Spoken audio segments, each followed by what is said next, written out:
também não tá com chiado, né? Vamos lá. Bom dia para todo mundo. Vamos continuar, né, nosso estudo sobre a mesa. Ontem nós falamos um pouquinho a respeito da mesa do Pai. E a gente está vindo, né? Eu sempre estou lembrando isso. Da mesa de Deus, que é a figura do Pai, do Filho e do Espírito Santo. E agora a gente está colocando uma lupa e vendo como que essa mesa se manifesta através de cada pessoa da triunidade, que a gente acabou chamando de trindade, tá bom? A gente vai ver a mesa do Pai, a mesa do Filho, a mesa do Espírito Santo e vamos ver algumas outras. Ontem a gente entrou na mesa do Pai especificamente, nós falamos sobre... Bom dia, Jachirley, Vera, todo mundo tá me dando bom dia. Ontem nós falamos sobre o tabernáculo, falamos que o Senhor, quando desenhou o tabernáculo, mostrou o tabernáculo para Moisés, ele fez questão de falar dos utensílios, dos móveis, da disposição de cada cômodo do tabernáculo. E nós vimos que dentro desse tabernáculo, o Senhor fez questão de colocar a sua mesa. E essa mesa ficava no lugar santíssimo. Só fazendo aqui uma revisãozinha para vocês. E antes da gente entrar e fazer a declaração da palavra, eu vou fazer essa revisão. A gente viu que a mesa ficava aqui no lugar santo, aliás, eu falei no lugar santíssimo, é errado, no lugar santo, aqui dentro. E ele fez questão de colocar a mesa nesse lugar. Ontem nós passeamos um pouquinho por essa planta, né, digamos assim, cortada do tabernáculo. Vimos que aqui é o átrio, aqui é o lugar santo e aqui é o lugar santíssimo, onde tinha a Arca da Aliança. E aí depois nós vimos um pouquinho a respeito da mesa, que está colocada no lugar santo, dentro desse tabernáculo. Vimos a disposição que o Senhor colocou, vimos as molduras, vimos os pés, vimos o modelo que era um modelo novo para o povo, um modelo novo de mesa. Vimos que o Senhor fez questão de colocar sobre a mesa os pães da presença, esses pães que no original quer dizer literalmente pães do rosto, o estar face a face com Deus.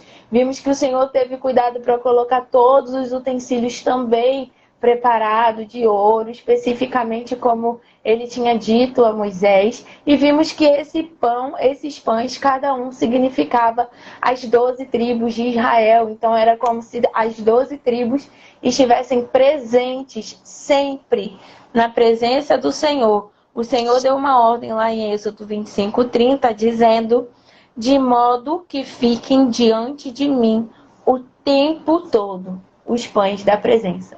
Então, a gente viu que o tempo inteiro precisamos estar na presença do Senhor e falamos sobre essa consciência da presença, que é o que traz o temor, que é o que faz a gente entender que o Senhor sempre está conosco e nós sempre estamos diante dele. Não há nada em oculto, não há nada que façamos que ele não veja quando estamos em sua presença, sentados à sua mesa. Quando nós não estamos, ele também vê. Mas nós perdemos a consciência da presença. É isso que o pecado faz conosco. Ele rouba de nós a consciência da presença. O temor sai consequentemente. E automaticamente nós andamos por caminhos de morte. Então, quando eu e você não nos assentamos à mesa do Pai, nós acabamos perdendo a consciência da presença. O pecado faz o favor de cauterizar, de deixar dormente a nossa mente, porque estamos fora da mesa. E então, o fim de todos os nossos caminhos fora da mesa, fora da presença, é a morte, porque esse é o salário do pecado, como diz a palavra de Deus. E hoje a gente vai continuar nessa mesa, mas antes nós vamos fazer a declaração da nossa Bíblia, declaração de amor, nossa declaração para que a gente internalize e se conscientize do que ela é capaz de fazer na nossa vida. Então vamos lá? Esta é a minha Bíblia. Eu sou o que ela diz que eu sou. Eu tenho o que ela diz que eu tenho. E eu posso fazer o que ela diz que eu posso fazer. Hoje eu serei transformado pela sempre viva e incorruptível palavra de Deus. No nome de Jesus. Amém. Amém. Essa é a nossa Bíblia, nós precisamos usá-la, principalmente nesses tempos que estão por vir. Queria deixar um aviso aqui para vocês. Estamos entrando em tempos difíceis. E agora eu estou fazendo um aviso profético da parte do Senhor antes do nosso estudo. Estamos entrando em tempos difíceis, mas não precisamos ter medo se estivermos com o Senhor, porque Deus dará livramento a todo o seu povo. Mas precisamos estar na presença do Senhor. Estamos chegando num tempo em que só a palavra nos manterá firmes. Estamos chegando num tempo em que só a palavra e, consequentemente, o Espírito Santo habitando dentro de nós nos manterá ardendo de amor pelo Senhor. Que nós possamos não nos distrair nesse tempo. Deus não está falando da mesa à toa. Ele quer esse tempo de intimidade não só para o nosso deleite, mas também para a nossa proteção. Não estamos num período muito fácil, espiritualmente falando, principalmente. E nós precisamos manter os joelhos dobrados. O arrependimento pelo povo diante do Senhor. Porque no temor do Senhor eu digo a vocês que o Senhor ainda não estendeu a mão para destruir a terra por causa do seu povo. O Senhor ainda não está.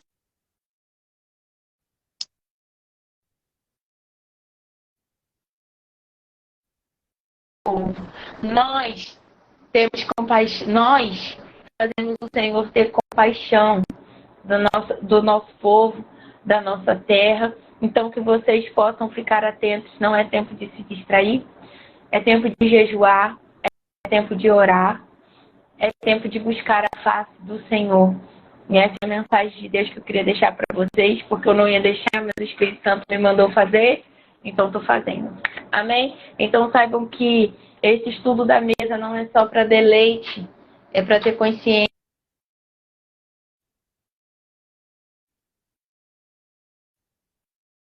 Dessa mesa ontem, nós vimos a importância, como eu falei, dessa consciência. Travou. A gente precisa saber se está travando para o pessoal. Travou tudo, tia? Travou um pouquinho, aí eu ouvi, eu consegui entender. Mas é bom saber como é que está para eles. Tá bom. Para mim tá normal, para mim não tá... Rodou um pouquinho, não. Aí eu não sei se para eles está bem. Então diz aqui está ok. Áudio falhando. Pra mim, eu tô vendo meu sinal aqui, tá dando bom, que né? Tá bom. Tá dando que tá com um sinal forte. Eu não sei. Vídeo falhando, áudio está travando. Quer que eu saia, tia? Volte. Travou. Deixa eu ver se melhorou. Deixa eu botar minha pra ver se... Deve ser travando, né? Para mim voltou. Deixa eu ver. Tá falhando um pouco. Para ele está normal já, porque tem um delay, né? Entre o que eles escrevem. Pode ser que agora esteja bom. Vamos ver. Vamos esperar, porque aí a gente vê com detalhes, né? Tem imagem para mostrar hoje também. Aí a gente vê com calma. Melhorou. Eu acho que foi temporário. Vamos ver. Já voltou. Pronto. Então, vou continuar. Qualquer coisa você sinaliza de novo, tia. Que aí eu paro, tá? Vamos lá, então. Voltando, né? A gente estava ontem falando dessa mesa. A gente estava ontem falando, como eu falei, né? Onde essa mesa tá, no tabernáculo.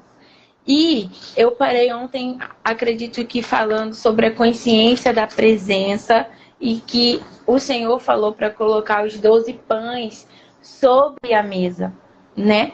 Então, a gente vai continuar hoje vendo o seguinte. Além desses 12 pães na mesa, existia uma série de instruções da parte do Senhor para lidar com esses pães. Ele falava, depois vocês podem ver, acredito que está lá em Êxodo. Em Levítico 24. Eu não vou ler agora para a gente poupar tempo, mas depois vocês podem ler. O Senhor começa a falar que era para fazer os pães com a melhor farinha, que era para usar os vasos, os jarros, para fazer as medidas, tirar as medidas todas, de acordo com o que ele tinha mandado Moisés fazer, que era para colocar um incenso junto com esses pães. Então a gente começa a ver que o Senhor estava tratando esses pães que eram uma oferta que passava pelo fogo dedicada ao Senhor, não de qualquer maneira, mas de uma maneira específica, de uma maneira que o agrade. E eu quero frisar aqui que esses 12 pães que estavam sobre a mesa eram uma oferta.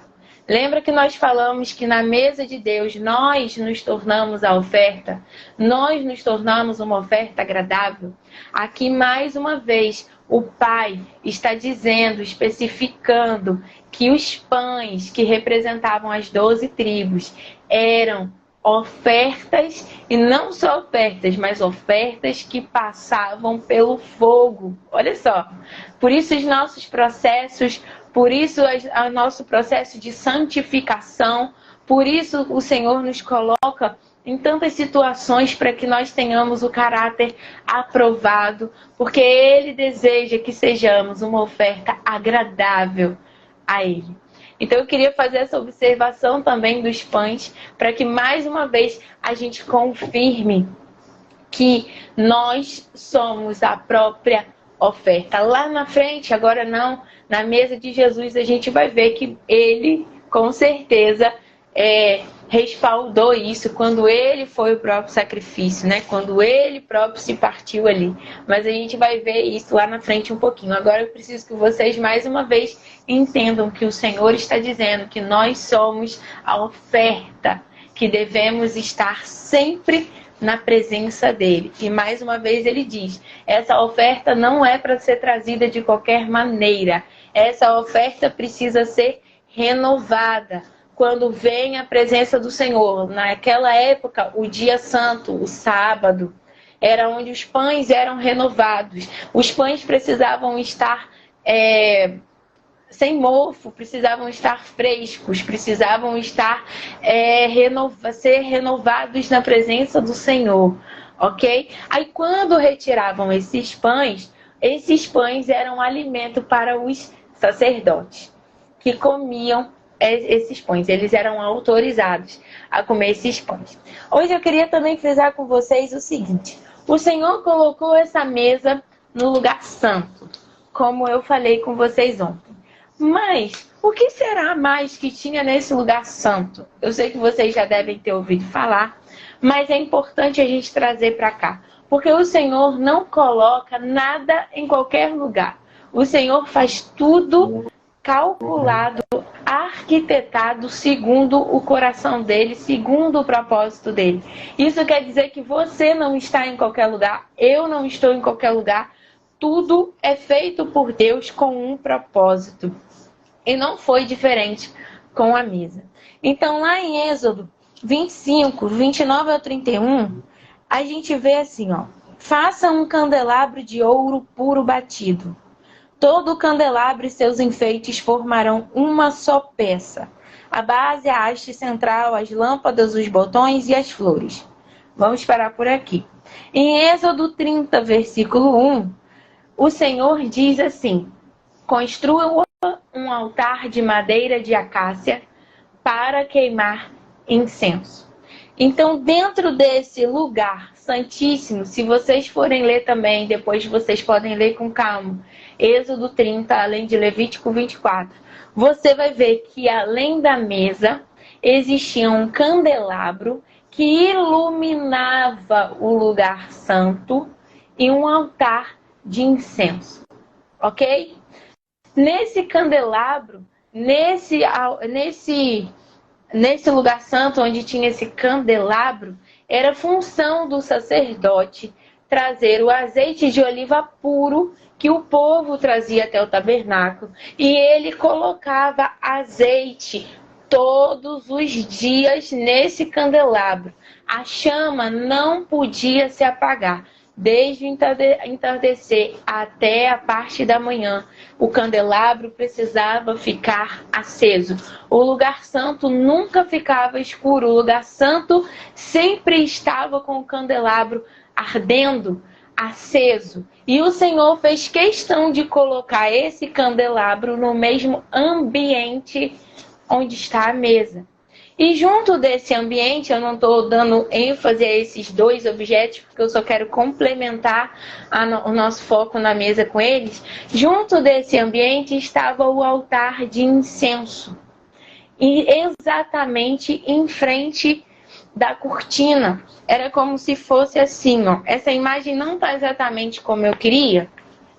Ela está meio escura, mas é só para vocês terem uma noção do que eu quero dizer. A mesa estava nessa direção, o candelabro nessa direção. Para vocês está ao contrário, mas o candelabro, para quem entrava na tenda, ficava ao lado esquerdo da tenda. Eu acredito que para vocês esteja ao contrário, mas enfim. Tinha a mesa, o candelabro na frente, aqui tinha o véu que separava o lugar santo do lugar santíssimo, e em frente a esse véu, a essa cortina, que era uma cortina muito grossa, não era um véu fininho de voal como a gente está acostumado, existia o altar de incenso. Não precisa ter ênfase no formato nem nada deles, eu só quero que vocês entendam a posição. Mesa, candelabro, o altar de incenso, em frente ao véu que separava esse lugar da Arca da Aliança, que era onde estava a presença de Deus. Eu quero que vocês, nessa imagem, principalmente, guardem esse véu, essa cortina grossa que está aqui. Então, essa aqui é como se fosse essa sala de estar, essa sala que o Pai fez. Ok? A mesa, o candelabro, o incenso e uma cortina. A gente entrava num ambiente específico para ter acesso a esse lugar. A gente não, os sacerdotes entravam, porque só eles tinham acesso. E aí esse altar de incenso a gente acha esse altar do incenso lá em Apocalipse. Quando o Senhor, lá em Apocalipse capítulo 8, no versículo 3, e no 4 e no 5, João anota assim, ó. Então veio outro anjo com um incensário de ouro e ficou em pé junto ao altar. Recebeu muito incenso para misturar as orações do povo santo como oferta sobre o altar de ouro diante do trono. A fumaça do incenso misturada às orações do povo santo subiu do altar onde o anjo havia derramado o incenso até a presença de Deus. Então o anjo encheu o incensário com fogo do altar e o lançou sobre a terra. E houve trovões, estrondos, relâmpagos e um grande terremoto. A gente vê que quando João vê a sala do trono, existe lá também um altar de incenso. Esse altar de incenso, esse incenso desse altar é misturado com as orações do povo de Deus. Então Deus botou a mesa na frente do candelabro e na frente e no mesmo ambiente desse altar de incenso. Nós entendemos o candelabro como a própria presença do Espírito Santo.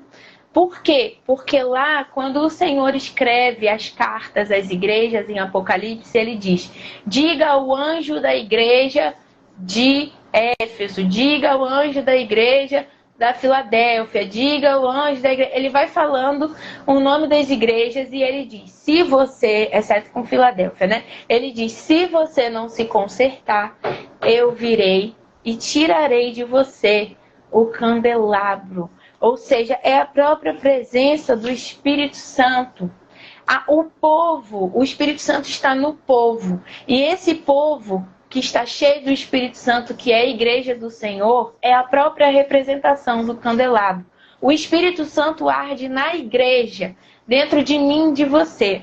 Então o Senhor colocou no ambiente da mesa o candelabro e o altar de incenso, que são as orações. Lá também em Salmos 141, no versículo 2, Davi fala assim: aceita minha oração como incenso oferecido a ti, e minhas mãos levantadas como oferta da tarde.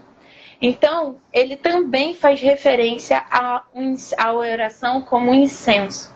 Então, no mesmo ambiente da mesa, ou seja, da presença constante, do encontro constante com o Senhor, está o candelabro ardendo, iluminando o ambiente, e está o altar de incenso. Pausa. Nath, por que você está falando tudo isso? E sempre frisando que o Senhor manda fazer de acordo com o que Ele disse. Eu estou frisando tudo isso porque hoje eu quero que vocês entendam que o Senhor não habita mais no tabernáculo construído por Moisés. O Senhor não habita mais no templo que foi construído por Salomão.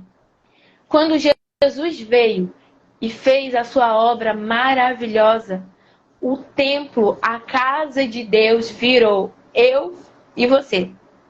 Você e eu nos tornamos esse tabernáculo. O que eu quero que vocês entendam é que esse lugar aqui, todo esse lugar, veio para dentro de mim e de você.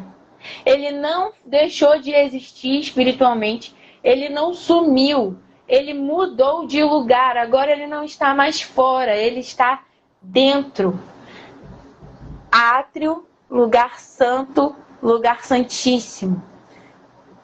Ofertas de holocausto por arrependimento do povo, lugar santo onde os sacerdotes tinham constante responsabilidade de estar na presença, de não deixar o fogo se apagar e de ter as constantes orações, e a presença do Senhor se manifestando no meio da sua casa e do seu povo. Sua carne, que precisa ser sempre levada ao arrependimento.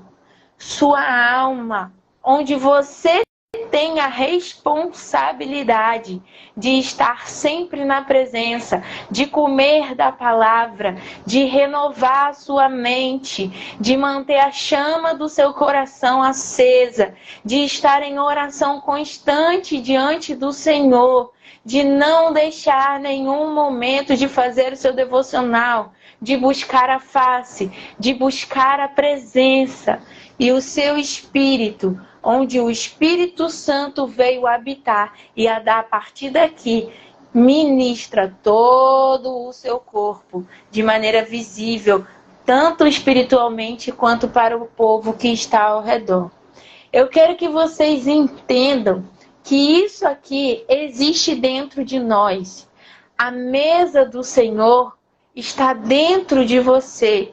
É sua responsabilidade entrar aqui dentro de você, na sua alma, e decidir cumprir o que o Senhor disse. Em várias passagens o Senhor falou: esse é um decreto perpétuo, essa é uma aliança perpétua. Quando ele fala dos pães, ele diz que essa era uma aliança perpétua entre Deus e o seu povo.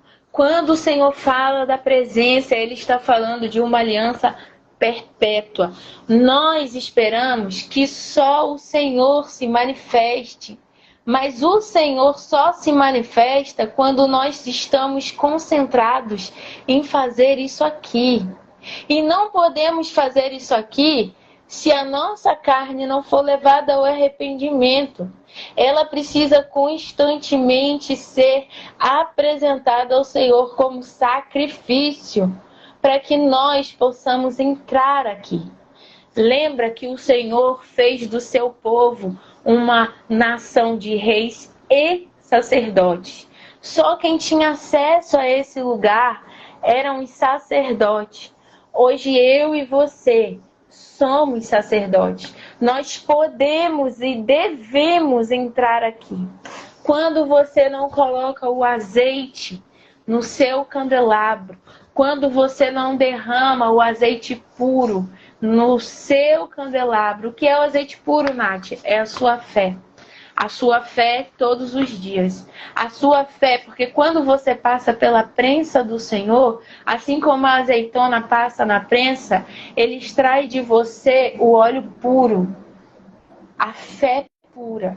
Você coloca esse óleo no seu coração e o seu coração arde constantemente na presença do Senhor.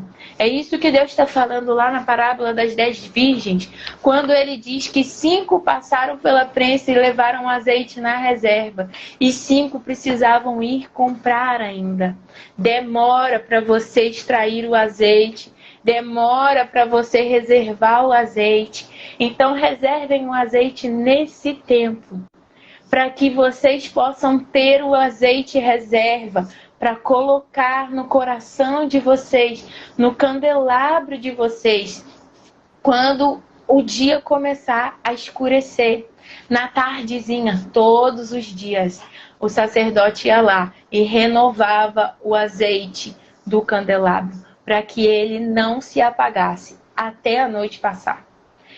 A mesa está lá, se alimente da presença. Lembra, é na mesa que o Senhor pronuncia a palavra, é na mesa que tem vida eterna, é na mesa que há comunhão. Esteja na mesa, coma a palavra, se alimente do Senhor, esteja lá na mesa recebendo as palavras de vida eterna, esteja com o seu coração em paz com os seus irmãos, e não deixem de orar. Não deixem nunca de orar, porque as orações estão logo na frente do trono, logo na presença do Senhor. A Bíblia diz, lá em Hebreus 12, 14, mais uma vez eu vou reforçar: esforcem-se para viver em paz com todos e procurem ter uma vida santa, sem a qual ninguém verá o Senhor. Como é que eu tenho uma vida santa, Nath? Quando eu decido entregar o meu corpo, a minha carne, como holocausto, como oferta queimada ao Senhor, ou seja, entregue a Deus. Eu não quero mais que ela tenha vez em mim.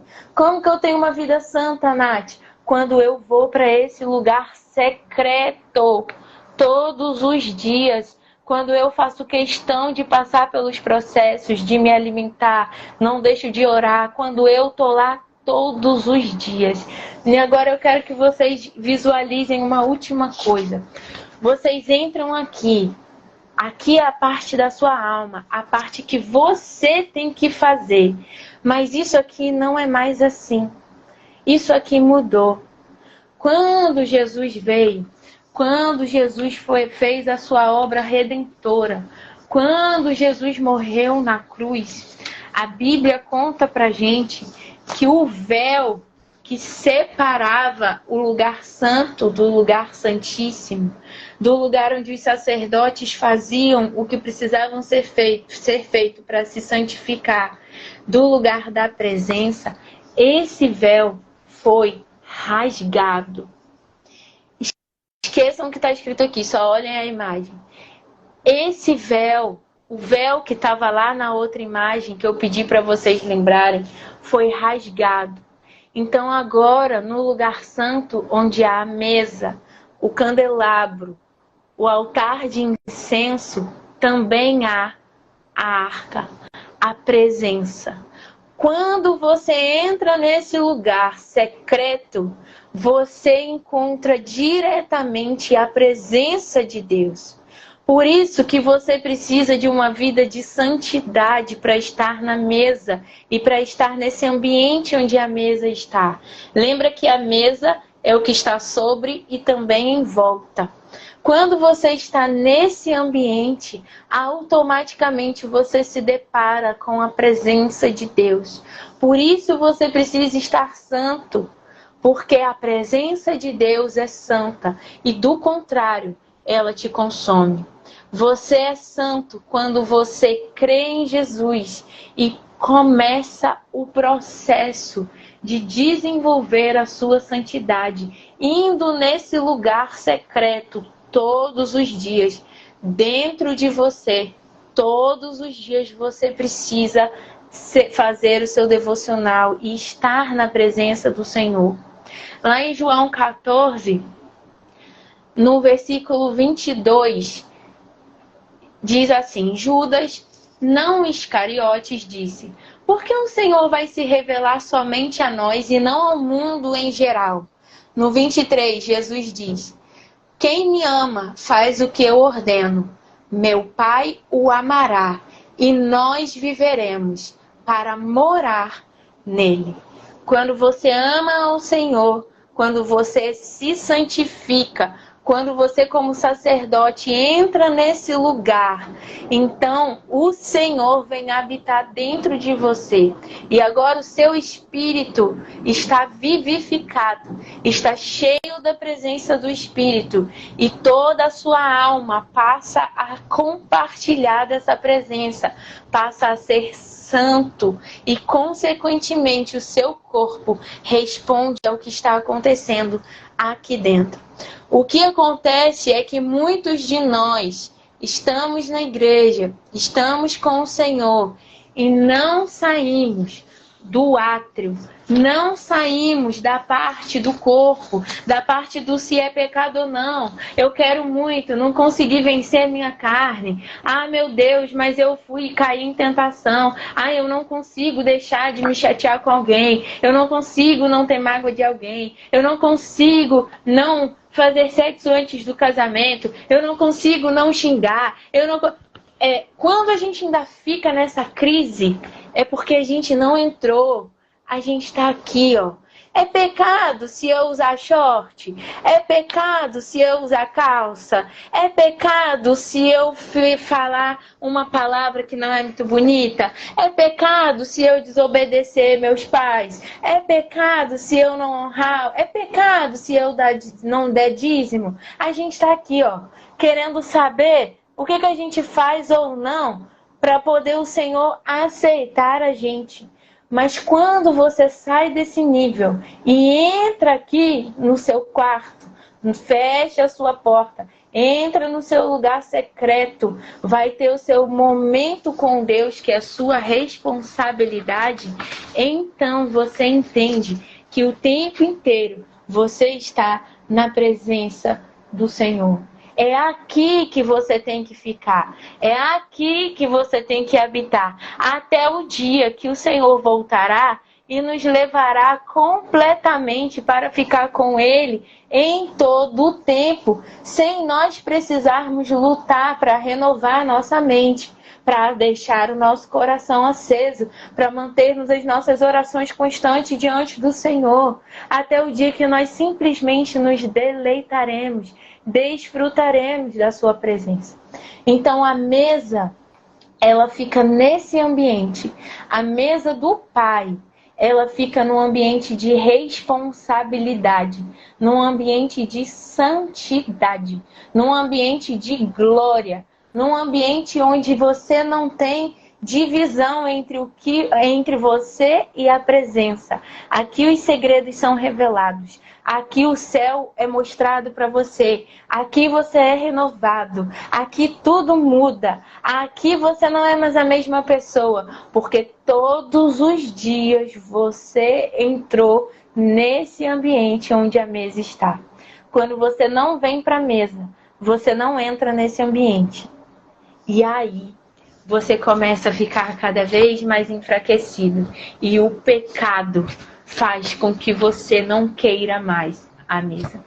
Até um belo dia que você sente saudade e corre para voltar para a presença de Deus. Eu e você somos reis e sacerdotes. Nós temos acesso, nós podemos comer do pão da mesa, nós podemos entrar nesse lugar, nós podemos estar aqui, porque Jesus, que é o nosso sumo sacerdote, nos comprou para Deus como uma nação de sacerdócio santo. Então, a mesa do Pai, ela fala para nós, para a gente encerrar, de santidade, consciência da presença e responsabilidade.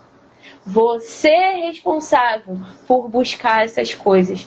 Você é responsável por decidir fazer isso. Você é responsável por decidir se entregar. Você é responsável por não deixar o fogo se apagar. Você é responsável por ir orar. Você, não o Senhor.